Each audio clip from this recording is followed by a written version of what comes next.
शिव पुराण श्री रुद्र संहिता। ब्रह्मा जी बोले, श्री विष्णु सहित अनेक देवी देवताओं और ऋषि मुनियों द्वारा की गई स्तुति सुनकर सृष्टिकर्ता शिवजी ने प्रसन्नतापूर्वक हम सबके आगमन का कारण पूछा। रुद्रदेव बोले, हे हरे, हे देवताओं और महर्षियों, मुझे अपने कैलाश पर आगमन के विषय में बताइए। आप लोग यहाँ किस लिए आए हैं और आपको कौन सा कार्य है, कृपया मुझे बताइए। मुने महादेव जी के इस प्रकार पूछने पर भगवान विष्णु की आज्ञा से मैंने इस प्रकार निवेदन किया। मैं बोला, हे देवाधिदेव महादेव, करुणा सागर, हम सब यहाँ आपकी सहायता मांगने के लिए आए हैं। भगवान, हम तीन होते हुए भी एक हैं। सृष्टि के चक्र को नियमित तथा सुचारू रूप से चलाने के लिए हम एक दूसरे के सहयोगी की तरह कार्य करते हैं। हम एक दूसरे के सहायक हैं। हम तीनों के परस्पर सहयोग के फलस्वरूप ही जगत के सभी कार्य संपन्न होते हैं। महेश्वर, कुछ असुरों का वध आपके द्वारा, कुछ असुरों का वध मेरे द्वारा तथा कुछ असुरों का वध श्रीहरि द्वारा निश्चित है। हे प्रभो, कुछ असुर आपके वीर्य द्वारा उत्पन्न पुत्र के द्वारा नष्ट होंगे। हे भगवान, आप घोर असुरों का विनाश कर जगत को स्वास्थ्य व अभय प्रदान करते हैं। हे प्रभो, सृष्टि की रचना, पालन और संहार ये तीनों ही हमारे कार्य हैं।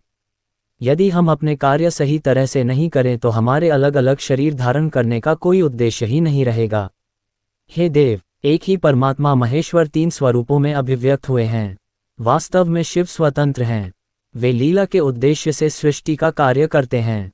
भगवान विष्णु उनके बाएं अंग से प्रकट हुए हैं। मैं ब्रह्मा उनके दाएं अंग से प्रकट हुआ हूँ। रुद्रदेव उनके हृदय से प्रकट हुए हैं। इसलिए वे ही भगवान शिव का पूर्ण रूप हैं। उनकी आज्ञा के अनुसार मैं सृष्टि की रचना और विष्णु जी जगत का पालन करते हैं। हम अपना कार्य करते हुए विवाह कर सपत्नीक हो गए हैं। अतः आप भी विश्वहित के लिए परम सुंदरी को पत्नी के रूप में ग्रहण करें। हे महेश्वर, पूर्व काल में आपने शिव रूप में हमें एक बात कही थी। आपने कहा था, मेरा एक अवतार तुम्हारे ललाट से होगा, जिसे रुद्र नाम से जाना जाएगा। तुम ब्रह्मा सृष्टिकर्ता होगे, भगवान विष्णु जगत का पालन करेंगे। मैं शिव सगुण रुद्ररूप संहार करने वाला होऊंगा। एक स्त्री के साथ विवाह करके लोक के कार्यों की सिद्धि करूंगा। हे महादेव, अब अपनी कही बात को पूरा कीजिए। हे प्रभु, आपके बिना हम दोनों अपना कार्य करने में समर्थ नहीं हैं। अतः प्रभु, आप ऐसी स्त्री को पत्नी रूप में धारण करें जो कि लोकहित के कार्य कर सके। भगवान, जिस प्रकार लक्ष्मी विष्णु की और सरस्वती मेरी सहधर्मिणी है, उसी प्रकार आप भी अपने जीवन साथी को स्वीकार कीजिए। मेरी यह बात सुनकर महादेव जी मुस्कुराने लगे और हमसे इस प्रकार बोले। उन्होंने कहा, हे ब्रह्मा, हे विष्णु, तुम मुझे सदा से अत्यंत प्रिय हो। तुम समस्त देवताओं में श्रेष्ठ तथा त्रिलोक के स्वामी हो, परंतु मेरे लिए विवाह करना उचित नहीं है। मैं सदैव तपस्या में लीन रहता हूँ। इस संसार से मैं सदा विरक्त रहता हूँ। मैं तो एक योगी हूँ जो सदैव निवृत्ति के मार्ग पर चलता है। घर गृहस्थी से भला मेरा क्या काम। मैं तो सदैव आत्मरूप हूँ, जो माया से दूर है, जिसका शरीर अवधूत है, जो ज्ञानी, आत्मा को जानने वाला और कामना से शून्य हो, भोगों से दूर रहता है, जो अविकारी है, भला उसे संसार में स्त्री से क्या प्रयोजन है। मैं तो योग करते समय ही आनंद का अनुभव करता हूँ। जो मनुष्य ज्ञान से रहित हैं, वे ही भोग अधिक महत्व देते हैं। विवाह एक बहुत बड़ा बंधन है, इसलिए मैं विवाह के बंधनों में बंध नहीं चाहता। आत्मा का चिंतन करने के कारण मेरी लौकिक स्वार्थ में कोई रुचि नहीं है। फिर भी जगत के हित के लिए तुमने जो कहा है वह मैं करूँगा। तुम्हारे कहे अनुसार मैं विवाह अवश्य ही करूँगा, क्योंकि मैं सदा अपने भक्तों के वश में रहता हूँ। परंतु मैं ऐसी स्त्री से विवाह करूँगा जो योगिनी तथा इच्छानुसार रूप धारण करने वाली हो। जब मैं योग साधना करूँ तो वह भी योगिनी हो जाए, और जब मैं कामासक्त हूँ तब वह कामिनी बन जाए। ऐसी स्त्री ही मुझे पत्नी रूप में स्वीकार्य होगी। मैं सदैव शिव चिंतन में लगा रहता हूँ। जो स्त्री मेरे चिंतन में विघ्न डालेगी, वह जीवित नहीं रह सकेगी। मैं, विष्णु और ब्रह्मा हम सभी शिव के अंश हैं, इसलिए हम सदा ही उनका चिंतन करते हैं। उनके चिंतन के लिए मैं बिना विवाह किए रह सकता हूँ। अतः मुझे ऐसी पत्नी प्रदान कीजिए जो मेरे अनुसार ही कार्य करे। यदि वह स्त्री मेरे कार्यों में विघ्न डालेगी तो मैं उसे त्याग दूंगा। विवाह हेतु शिव की स्वीकृति पाकर मैं और विष्णु जी प्रसन्न हो गए। फिर मैं विनम्रतापूर्वक भगवान शिव से बोला, हे नाथ, महेश्वर, प्रभो, आपको जिस प्रकार की स्त्री की आवश्यकता है, ऐसी ही स्त्री के विषय में सुनो। हे प्रभु, भगवान शिव की पत्नी उमा ही विभिन्न अवतार धारण करके पृथ्वी पर प्रकट होती हैं और सृष्टि के विभिन्न कार्यों को पूरा करने में अपना सहयोग प्रदान करती हैं। उन्हीं देवी उमा ने लक्ष्मी रूप धारण कर श्रीहरि को वरा, सरस्वती रूप में वे मेरी अर्धांगिनी बनी। अब वही देवी लोकहित के लिए अपने तीसरे अवतार में अवतरित हुई हैं। उमा देवी प्रजापति दक्ष की कन्या के रूप में अवतार लेकर आपको पति रूप में पाने की इच्छा लिए घोर तपस्या कर रही हैं। उनका नाम देवी सती है। सती ही आपकी भार्या होने के योग्य हैं। वे महातेजस्विनी ही आपको पति रूप में प्राप्त करेंगी। हे भगवान, आप उनकी कठोर तपस्या को पूर्ण करके उन्हें फलस्वरूप वरदान प्रदान करिए। उनका तपस्या का प्रयोजन आपको पति रूप में प्राप्त करना ही है। अतः प्रभु, आप देवी सती की मनोकामना को पूरा कीजिए। हम सभी देवी देवताओं की यही इच्छा है। हम आपके विवाह का उत्सव देखना चाहते हैं। आपका विवाह तीनों लोकों को सुख प्रदान करेगा तथा सभी के लिए मंगलमय होगा। तब भगवान शिव बोले, आप सबकी आज्ञा मेरे लिए सबसे ऊपर है, क्योंकि मैं सदैव अपने भक्तों के अधीन हूँ। आपकी इच्छानुसार मैं देवी सती द्वारा तपस्या पूरी कर उनसे विवाह अवश्य करूँगा। भगवान शिव के ये वचन सुनकर हम सभी बहुत प्रसन्न हुए और उनसे आज्ञा लेकर अपने अपने धाम को चले गए। ब्रह्मा जी कहते हैं, हे नारद, सती ने आश्विन मास के शुक्ल पक्ष की अष्टमी को उपवास किया। नंदाव्रत के पूर्ण होने पर जब वे भगवान शिव के ध्यान में मग्न थी तो भगवान शिव ने उन्हें प्रत्यक्ष दर्शन दिए। भगवान शिव का रूप अत्यंत मनोहारी था। उनके 5 मुख थे और प्रत्येक मुख में 3 नेत्र थे। मस्तक पर चंद्रमा शोभित था। उनके कंठ में नील चिन्ह था। उनके हाथ में त्रिशूल, ब्रह्मकपाल, वर तथा अभय था। उन्होंने पूरे शरीर पर भस्म लगा रखी थी। गंगा जी उनके मस्तक की शोभा बढ़ा रही थीं। उनका मुख करोड़ों चंद्रमाओं के समान प्रकाशमान था। सती ने उन्हें प्रत्यक्ष रूप में अपने सामने पाकर उनके चरणों की वंदना की। उस समय लज्जा और शर्म के कारण उनका सिर नीचे की ओर झुका हुआ था। तपस्या का फल प्रदान करने के लिए शिव जी बोले, उत्तम व्रत का पालन करने वाली है दक्ष नंदिनी, मैं तुम्हारी तपस्या से बहुत प्रसन्न हूँ, इसलिए तुम्हारी मनोकामना को पूरा करने के लिए स्वयं यहाँ प्रकट हुआ हूँ। अतः तुम्हारे मन में जो भी इच्छा है, तुम्हारी जो भी कामना है, जिसके वशीभूत होकर तुमने इतनी घोर तपस्या की है, वह मुझे बताओ, मैं उसे अवश्य ही पूर्ण करूँगा। ब्रह्मा जी कहते हैं, हे मुनि, जगदीश्वर महादेव जी ने सती के मनोभाव को समझ लिया था। फिर भी वे सती से बोले कि देवी वर मांगो। देवी सती शर्म से सिर झुकाए थीं। वे चाहकर भी कुछ नहीं कह पा रही थीं। भगवान शिव के वचन सुनकर सती प्रेम में मग्न हो गई थीं। शिवजी बार बार सती से वर मांगने के लिए कह रहे थे। तब देवी सती ने महादेव जी से कहा, हे वर देने वाले प्रभु, मुझे मेरी इच्छा के अनुसार ही वर दीजिए। इतना कहकर देवी चुप हो गईं। जब भगवान शिव ने देखा कि देवी सती लज्जावश कुछ कह नहीं पा रही हैं तो वे स्वयं उनसे बोले, हे देवी, तुम मेरी अर्धांगिनी बनो। ये सुनकर सती अत्यंत प्रसन्न हुई, क्योंकि उन्हें अपने मनोवांछित फल की प्राप्ति हुई थी। वे अपने हाथ जोड़कर और मस्तक को झुकाकर भक्तवत्सल शिव के चरणों की वंदना करने लगीं। सती बोली, हे देवाधिदेव महादेव, प्रभो, आप मेरे पिता को कहकर वैवाहिक विधि से मेरा पानी ग्रहण करें। ब्रह्मा जी बोले, नारद। सती की बात सुनकर शिवजी ने उन्हें यह आश्वासन दिया कि ऐसा ही होगा। तब देवी सती ने भगवान शिव को हर्ष एवं मोह से देखा और उनसे आज्ञा लेकर अपने पिता के घर चली गईं। भगवान शिव कैलाश पर लौट गए और देवी सती का स्मरण करते हुए उन्होंने मेरा चिंतन किया। शिवजी के स्मरण करने पर मैं तुरंत कैलाश की ओर चल दिया। मुझे देखकर भगवान शिव बोले, ब्राह्मण, दक्षकन्या सती ने बड़ी भक्ति से मेरी आराधना की है। उनके नंदाव्रत के प्रभाव से और आप सब देवताओं की इच्छाओं का सम्मान करते हुए मैंने देवी सती को उनका मनोवांछित वर प्रदान कर दिया है। देवी ने मुझसे यह वर मांगा कि मैं उनका पति हो जाऊं। उनके वर के अनुसार मैंने सती को अपनी पत्नी के रूप में प्राप्त करने का वर दे दिया है। वर प्राप्त कर वे बड़ी प्रसन्न हुई तथा उन्होंने मुझसे प्रार्थना की कि मैं उनके पिता प्रजापति दक्ष के समक्ष देवी सती से विवाह करने का प्रस्ताव रखूं और पानी ग्रहण कर उनका वरण करूं। उनके विनम्र अनुरोध को मैंने स्वीकार कर लिया है, इसलिए मैंने आपको यहाँ बुलाया है कि आप प्रजापति दक्ष के घर जाकर उनसे देवी सती का कन्यादान मुझसे करने का अनुरोध करें। भगवान शिव की आज्ञा से मैं बहुत प्रसन्न हुआ और मैंने उनसे कहा, भगवान, मैं धन्य हो गया जो आपने हम सभी देवी देवताओं के अनुरोध को स्वीकार कर देवी सती को अपनी पत्नी बनाना स्वीकार करने और इस कार्य को पूरा करने के लिए मुझे चुना।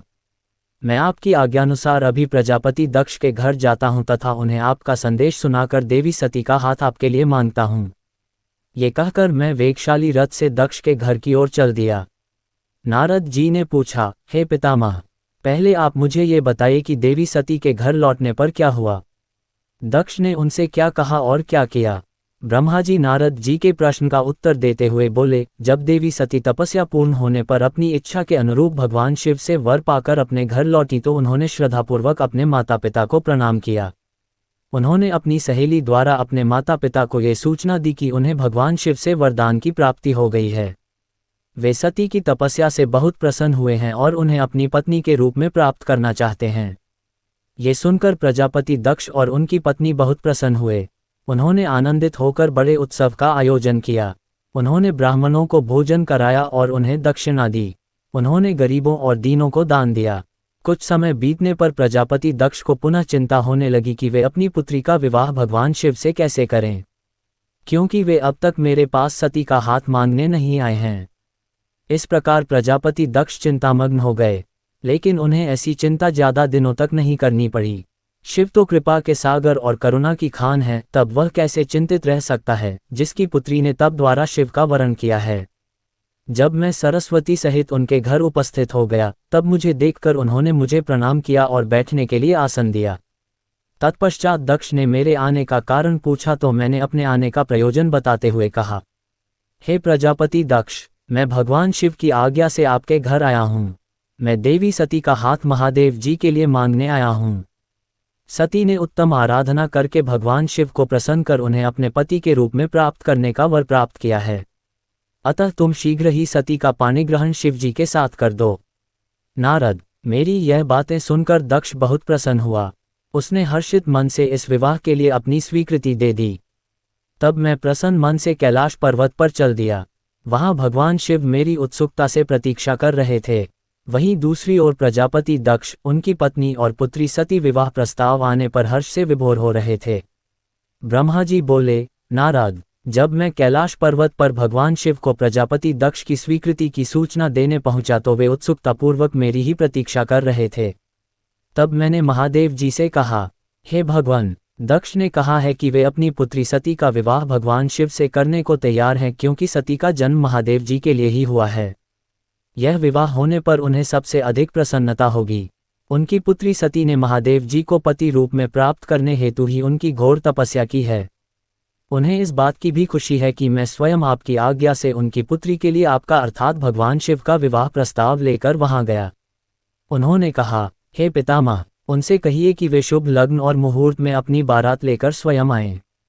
मैं अपनी पुत्री का कन्यादान सहर्ष महादेव जी को कर दूंगा।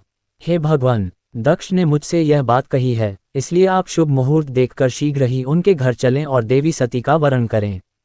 हे नारद, मेरे ऐसे वचन सुनकर शिवजी ने कहा, हे संसार की सृष्टि करने वाले ब्रह्मा जी, मैं तुम्हारे और नारद जी के साथ ही प्रजापति दक्ष के घर चलूंगा। इसलिए ब्रह्मा जी आप नारद और अपने मानस पुत्रों का स्मरण कर उन्हें यहाँ बुला लें। साथ ही मेरे पार्षद भी दक्ष के घर चलेंगे। नारद, तब भगवान शिव की आज्ञा पाकर मैंने तुम्हारा और अपने अन्य मानस पुत्रों का स्मरण किया। उन तक मेरा संदेश पहुँचते ही वे तुरंत कैलाश पर्वत पर उपस्थित हो गए। उन्होंने हर्षित मन से महादेव जी को और मुझे प्रणाम किया। तत्पश्चात शिवजी ने भगवान श्रीहरि विष्णु का स्मरण किया। भगवान विष्णु देवी लक्ष्मी के साथ अपने विमान गरुड़ पर बैठ वहां आ गए। चैत्र मास के शुक्ल पक्ष की त्रयोदशी तिथि में रविवार को पूर्वा फाल्गुनी नक्षत्र में त्रिलोकीनाथ भगवान शिव की बारात धूमधाम से कैलाश पर्वत से निकली। उनकी बारात में मैं, देवी सरस्वती, विष्णु जी, देवी लक्ष्मी, सभी देवी देवता, मुनि और शिवगण आनंदमग्न होकर चल रहे थे। रास्ते में खूब उत्सव हो रहा था। भगवान शिव की इच्छा से बैल, बाघ, सांप, जटा और चंद्रकला उनके आभूषण बन गए। भगवान स्वयं नंदी पर सवार होकर प्रजापति दक्ष के घर पहुंचे। द्वार पर भगवान शिव की बारात देखकर सभी हर्ष से फूले नहीं समा रहे थे। प्रजापति दक्ष ने विधिपूर्वक भगवान शिव की पूजा अर्चना की। उन्होंने सभी देवताओं का खूब आदर सत्कार किया तथा उन्हें घर के अंदर ले गए। दक्ष ने भगवान शिव को उत्तम आसन पर बैठाया और हम सभी देवताओं और ऋषि मुनियों को भी यथायोग्य स्थान दिया। सभी का भक्तिपूर्वक पूजन किया। तत्पश्चात दक्ष ने मुझसे प्रार्थना की कि मैं ही वैवाहिक कार्य को संपन्न कराऊं। मैंने दक्ष की प्रार्थना को स्वीकार किया और वैवाहिक कार्य कराने लगा। शुभ लग्न और शुभ मुहूर्त देखकर प्रजापति दक्ष ने अपनी पुत्री सती का हाथ भगवान शिव के हाथों में सौंप दिया और विधि विधान से पाणिग्रहण संस्कार संपन्न कराया। उस समय वहां बहुत बड़ा उत्सव हुआ और नाच गाना भी हुआ। सभी आनंदमग्न थे। हम सभी देवी देवताओं ने भगवान शिव और देवी सती की बहुत स्तुति की और उन्हें भक्तिपूर्वक प्रणाम किया। भगवान शिव और सती का विवाह हो जाने पर उनके माता पिता बहुत प्रसन्न हुए और महादेव जी को अपनी कन्या का दान कर प्रजापति दक्ष कृतार्थ हो गए। महेश्वर का विवाह होने का पूरा संसार मंगल उत्सव मनाने लगा। ब्रह्मा जी कहते हैं, नारद, कन्यादान करके दक्ष ने भगवान शिव को अनेक उपहार प्रदान किए। उन्होंने सभी ब्राह्मणों को भी दान दक्षिणा दी। तत्पश्चात भगवान विष्णु अपनी पत्नी लक्ष्मी जी सहित भगवान शिव के समक्ष हाथ जोड़कर खड़े हो उनकी आराधना करने लगे। वे बोले, हे दयासागर महादेव जी, आप संपूर्ण जगत के पिता हैं और देवी सती सबकी माता हैं। भगवान, आप दोनों ही अपने भक्तों की रक्षा के लिए और दुष्टों का नाश करने के लिए अनेक अवतार धारण करते हैं। इस प्रकार उन्होंने शिव सती की बहुत स्तुति की। नारद, मैं उनके पास आकर विधि के अनुसार फेरे कराने लगा। ब्राह्मणों की आज्ञा और मेरे सहयोग से सती और भगवान शिव ने विधिपूर्वक अग्नि के फेरे लिए। उस समय वहां बहुत अद्भुत उत्सव किया जा रहा था। वहां विभिन्न प्रकार के बाजे और शहनाइयां बज रही थीं। स्त्रियां मंगल गीत गा रही थीं और खुशी से सभी नृत्य कर रहे थे। तत्पश्चात भगवान विष्णु बोले, सदाशिव, आप संपूर्ण प्रकृति के रचयिता हैं। आपका स्वरूप ज्योतिर्मय है। ब्रह्मा जी, मैं और रुद्रदेव आपके ही रूप हैं। हम सभी सृष्टि की रचना, पालन और संहार करते हैं। हे प्रभु, हम सब आपका ही अंश हैं। प्रभु, आप आकाश के समान सर्वव्यापी और ज्योतिर्मय हैं। जिस प्रकार हाथ, कान, नाक, मुंह, सिर आदि शरीर के विभिन्न रूप हैं, उसी प्रकार हम सब भी आपके शरीर के ही अंग हैं। आप निर्गुण निराकार हैं। समस्त दिशाएं आपकी मंगल कथा कहती हैं। सभी देवी देवता और ऋषि मुनि आपके ही चरणों की वंदना करते हैं। आपकी महिमा का वर्णन करने में मैं असमर्थ हूँ। भगवान, यदि हम सब से कुछ गलती हो गई हो तो कृपया उसे क्षमा करें और प्रसन्न हो। ब्रह्मा जी बोले, इस प्रकार श्रीहरि ने भगवान शिव की बहुत स्तुति की। उनकी स्तुति सुनकर भगवान शिव बहुत प्रसन्न हुए। विवाह की सभी रीतियों के पूर्ण होने पर हम सभी ने महादेव जी एवं देवी सती को बधाइयाँ दी तथा उनसे प्रार्थना की कि वे अपनी कृपा दृष्टि सदैव सभी पर बनाए रखें, वे जगत का कल्याण करें। तत्पश्चात भगवान शिव ने मुझसे कहा, हे ब्रह्मांड, आपने मेरा वैवाहिक कार्य संपन्न कराया है, अतः आप ही मेरे आचार्य हैं। आचार्य को कार्य सिद्धि के लिए दक्षिणा अवश्य दी जाती है, इसलिए आप मुझे बताइए कि मैं दक्षिणा में आपको क्या दूं। महाभाग, आप जो भी मांगेंगे मैं उसे अवश्य ही दूंगा। मुने, भगवान शिव के इस प्रकार के वचन सुनकर मैं हाथ जोड़कर उनके सामने खड़ा हो मैं गया। मैंने उन्हें प्रणाम करके कहा, हे देवेश, यदि आप मुझे अपना आचार्य मानकर कोई वर देना चाहते हैं तो मैं आपसे यह वर मांगता हूं कि आप सदा इसी रूप में इसी वेदी पर विराजमान रहकर अपने भक्तों को दर्शन दें। इस स्थान पर आपके दर्शन करने से सभी पापियों के पाप धुल जाएं। आपके यहाँ विराजमान होने से मुझे आपका साथ प्राप्त हो जाएगा। मैं इसी वेदी के पास आश्रम बनाकर यहाँ निवास करूँगा और तपस्या करूँगा। हे प्रभु, मेरी यही इच्छा है। चैत्र मास के शुक्ल पक्ष की त्रयोदशी को पूर्वा फाल्गुनी नक्षत्र में रविवार के दिन जो भी मनुष्य भक्तिभाव से आपका दर्शन करे उसके सभी पाप नष्ट हो जाएं। रोगी मनुष्य के सभी रोग दूर हो जाएं। इस दिन आपका दर्शन कर मनुष्य जिस इच्छा को आपके सामने व्यक्त करे उसे आप तुरंत पूरा करें। हे प्रभु, आप इस दिन सभी को मनोवांछित वर प्रदान करें। भगवान, यही वरदान मैं आपसे मांगता हूँ। मेरी यह बात सुनकर भगवान शिव बहुत प्रसन्न हुए। वे बोले, हे ब्रह्मा, मैं आपकी इच्छा अवश्य ही पूरी करूंगा। तुम्हारे वर के अनुसार मैं देवी सती सहित इस वेदी पर विराजमान रहूंगा। ये कहकर भगवान शिव देवी सती के साथ मूर्ति रूप में प्रकट होकर वेदी के मध्य भाग में विराजमान हो गए। इस प्रकार मेरी इच्छा को पूरा कर जगत के हित के लिए प्रभु शिव वेदी पर अंश रूप में विराजमान हुए। ब्रह्मा जी बोले, हे महामुनि नारद, मुझे मेरा मनोवांछित वरदान देने के पश्चात भगवान शिव अपनी पत्नी देवी सती को साथ लेकर अपने निवास स्थान कैलाश पर्वत पर जाने के लिए तैयार हुए। तब अपनी बेटी सती व दामाद भगवान शिव को विदा करते समय प्रजात दक्ष ने अपने हाथ जोड़कर और मस्तक झुकाकर महादेव जी की भक्तिपूर्वक स्तुति की। साथ ही श्रीहरि सहित सभी देवी देवताओं और ऋषि मुनियों ने हर्ष से प्रभु का जय जयकार किया। भगवान शिव ने अपने ससुर प्रजापति दक्ष से आज्ञा लेकर अपनी पत्नी को अपनी सवारी नंदी पर बैठाया और स्वयं भी उस पर बैठकर कैलाश पर्वत की ओर चले गए। उस समय वृषभ पर बैठे भगवान शिव व सती की शोभा देखते ही बनती थी। उनका रूप मनोहारी था। सब मंत्रमुग्ध होकर उन दोनों को जाते हुए देख रहे थे। प्रजापति दक्ष और उनकी पत्नी अपनी बेटी व दामाद के अनोखे रूप पर मोहित हो उन्हें एकटक देख रहे थे। उनकी विदाई पर चारों ओर मंगल गीत गाए जा रहे थे। विभिन्न वाद्य यंत्र बज रहे थे। सभी बाराती शिव के कल्याणमय उज्ज्वल यश का गान करते हुए उनके पीछे पीछे चलने लगे। भगवान शिव देवी सती के साथ अपने निवास कैलाश पर पहुंचे। सभी देवता सहित मैं और विष्णु जी भी कैलाश पर्वत पर पहुंचे। भगवान शिव ने उपस्थित सभी देवी देवताओं और ऋषि मुनियों का हृदय से धन्यवाद किया। भगवान शिव ने सभी को सम्मानपूर्वक विदा किया। तब सभी देवताओं ने उनकी स्तुति की और प्रसन्नतापूर्वक अपने अपने धाम को चले गए। तत्पश्चात भगवान शिव और देवी सती सुखपूर्वक अपने वैवाहिक जीवन का आनंद उठाने लगे। सूत जी कहते हैं, हे मुनियों, मैंने तुम्हें भगवान शिव के शुभ विवाह की पुण्य कथा सुनाई है। भगवान शिव का विवाह कब और किससे हुआ, वे विवाह के लिए कैसे तैयार हुए, इस प्रकार मैंने सभी प्रसंगों का वर्णन तुमसे किया है। विवाह के समय, यज्ञ अथवा किसी भी शुभ कार्य के आरंभ में भगवान शिव का पूजन करने के पश्चात इस कथा को जो सुनता अथवा पढ़ता है उसका कार्य या वैवाहिक आयोजन बिना विघ्न और बाधाओं के पूरा होता है। इस कथा के श्रवण से सभी शुभ कार्य निर्विघ्न पूर्ण होते हैं। इस अमृतमयी कथा को सुनकर जिस कन्या का विवाह होता है वह सुख, सौभाग्य, सुशीलता और सदाचार आदि सद्गुणों से युक्त हो जाती है। भगवान शिव की कृपा से पुत्रवती भी होती है।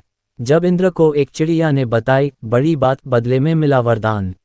एक शिकारी था, उसे एक रोज कोई शिकार नहीं मिला। वह गुस्से में तीर और धनुष लेकर घने वन के अंदर चला गया। वह शिकारी अचूक निशाना लगाता था। उस दिन घने वन में उसे हिरणों का जोड़ा दिखाई दिया।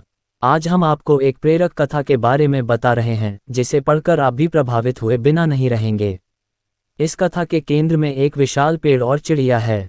एक समय चिड़िया के जवाब को सुनकर देवराज इंद्र भी अचंभित हो जाते हैं। उससे उनको बड़ी शिक्षा मिलती है और प्रसन्न होकर वे उसे एक वरदान देते हैं। आइए पढ़ते हैं ये प्रेरक कथा। एक समय की बात है। एक शिकारी था, उसे एक रोज कोई शिकार नहीं मिला। वह गुस्से में तीर और धनुष लेकर घने वन के अंदर चला गया। वह शिकारी अचूक निशाना लगाता था। उस दिन घने वन में उसे हिरणों का जोड़ा दिखाई दिया। उसने निशाना साध कर बाण चला दिया। निशाना चूक गया और हिरण वहां से भाग गए। वह जहरीला तीर एक विशाल वृक्ष में जाकर लग गया।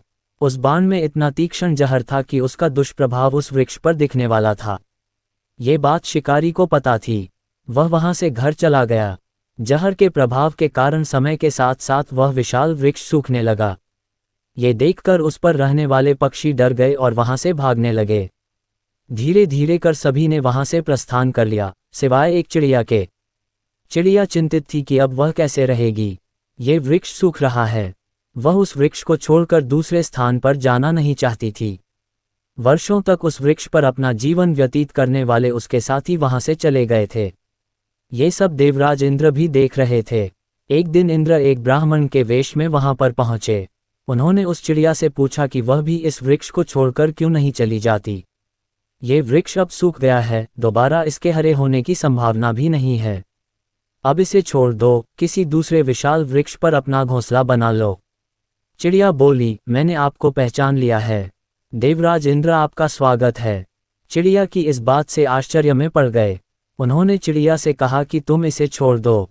सूखे पेड़ में फल नहीं लगेंगे, दूसरे हरे वृक्ष में फल मिलेंगे। तुम वहां क्यों नहीं जाती।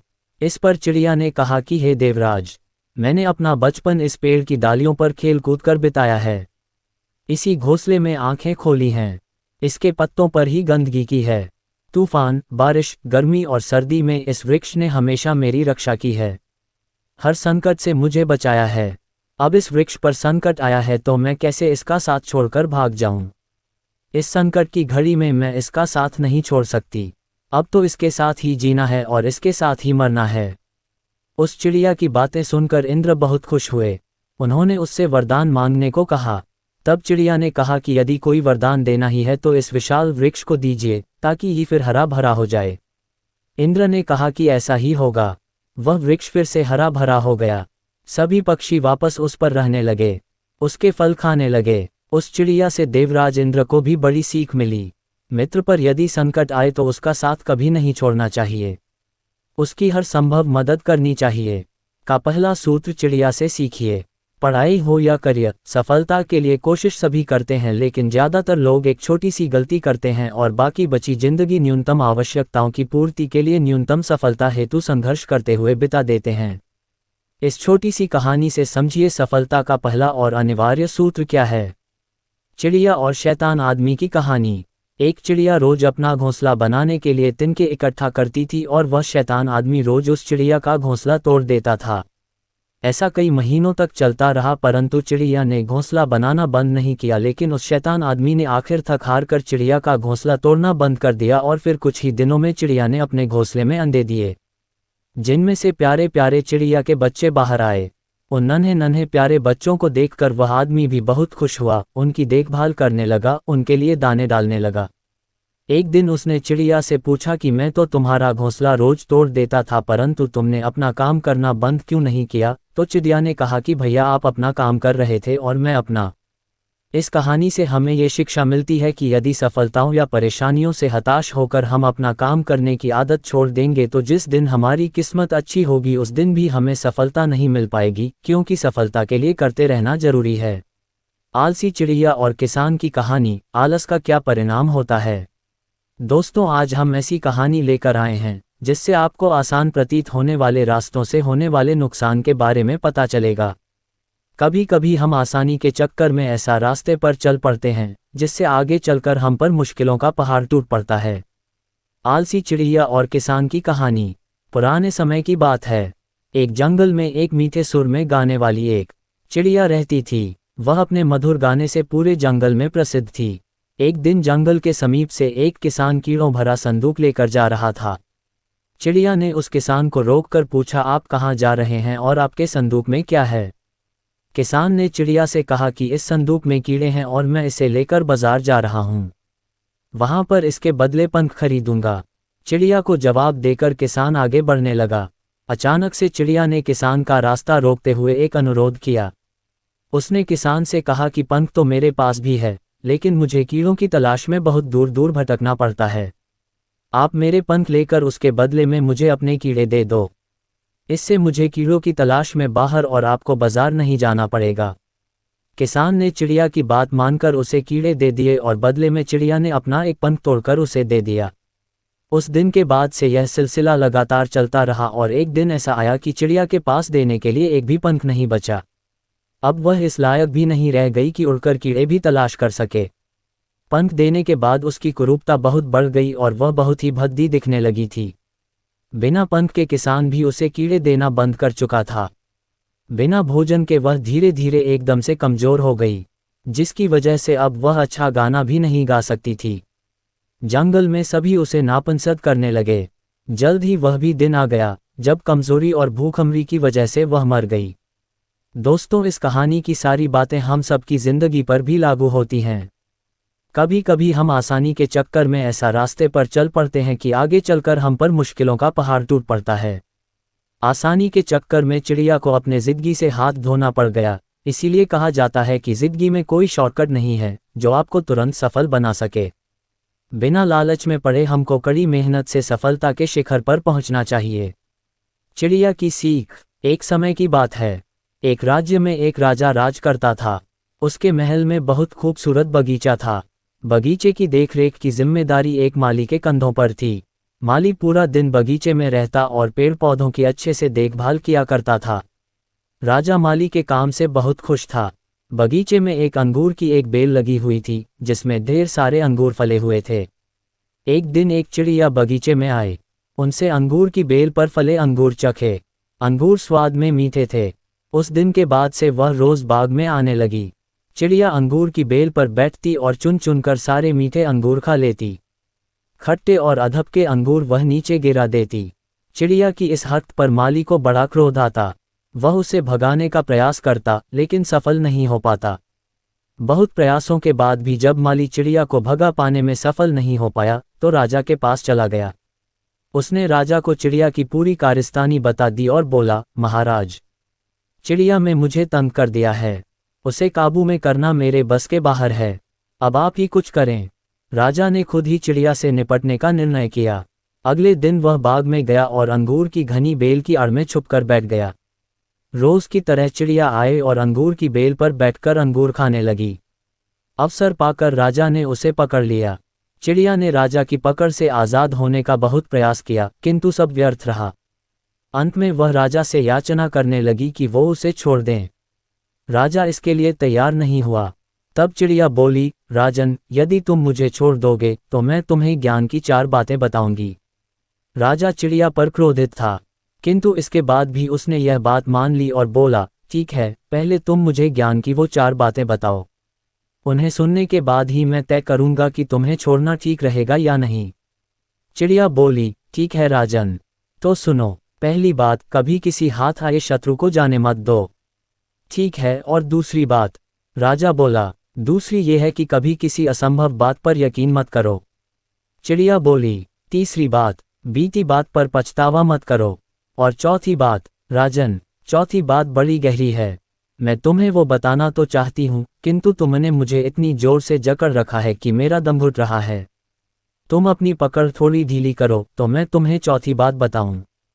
चिड़िया बोली। राजा ने चिड़िया की बात मान ली और अपनी पकड़ ढीली कर दी। पकड़ ढीली होने पर चिड़िया राजा एक हाथ छूट गई और उड़कर पेड़ की ऊंची डाल पर बैठ गई। राजा उसे ठगा सा देखता रह गया। पेड़ की ऊंची डाल पर बैठी चिड़िया बोली, राजन, चौथी बात ये कि ज्ञान की बात सुनने भर से कुछ नहीं होता, उस पर अमल भी करना पड़ता है। अभी कुछ देर पहले मैंने तुम्हें ज्ञान की 3 बातें बताई, जिन्हें सुनकर भी आपने उन्हें अनसुना कर दिया। पहली बात मैंने आपसे ये कही थी कि हाथ में आए शत्रु को कभी मत छोड़ना, लेकिन आपने अपने हाथ में आए शत्रु अर्थात मुझे छोड़ दिया। दूसरी बात ये थी कि असंभव बात पर यकीन मत करें, लेकिन जब मैंने कहा कि चौथी बात बड़ी गहरी है तो आप मेरी बातों में आ गए। तीसरी बात मैंने आपको बताई थी कि बीती बात पर पछतावा न करें, और देखिए, मेरे आपके चंगुल से छूट जाने पर आप पछता रहे हैं। इतना कहकर चिड़िया वहां से उड़ गई और राजा हाथ मलता रह गया। सीख मात्र ज्ञान अर्जित करने से कोई ज्ञानी नहीं बन जाता। ज्ञानी वो होता है जो अर्जित ज्ञान पर अमल करता है। जीवन में जो बीत गया उस पर हमारा कोई नियंत्रण नहीं, किंतु वर्तमान हमारे हाथों में है। आज का वर्तमान कल के भविष्य कल का निर्माण करेगा। इसलिए वर्तमान में रहकर कर्म करें और अपना भविष्य बनाएं।